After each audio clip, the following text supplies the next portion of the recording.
برطانوی وزیر اعظم کے خیال میں اب اسکول کھول دینے چاہیے. The schools are safe and it is. School محفوظ ہیں اور طلباء کو واپس آتا دیکھنا زبردست ہے. برطانوی سائنسدانوں کا کہنا ہے کہ اگر اسکولوں کے دوبارہ کھولنے میں خطرے کی بات کریں تو پھر طلباء کو واپس لانے میں بہتری ہے.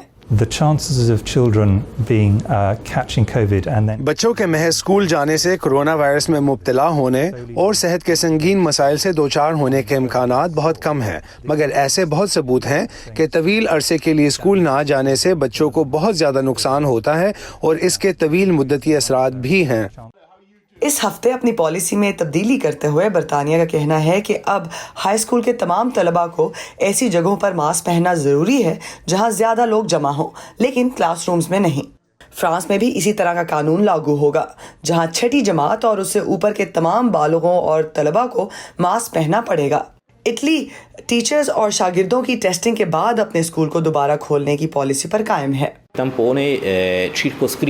یہ بات واضح ہے کہ اگر وائرس سے متاثر ہونے والوں کی تعداد زیادہ ہو تو آپ کو ضرورت پڑنے پر کلاس یا اسکول بند کرنا پڑے گا یا پھر بچے گھر میں ہی رہیں گے.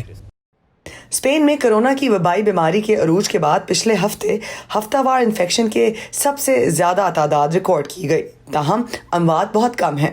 حکومت کا کہنا ہے کہ اسکول کو دوبارہ کھولنا ترجیح ہے. ہم بنیادی طور پر والدین، طلباء، اپنے بیٹوں، بیٹیوں، اساتذہ اور کارکنوں کے مقروض ہیں کہ انہیں محفوظ ماحول میسر ہو.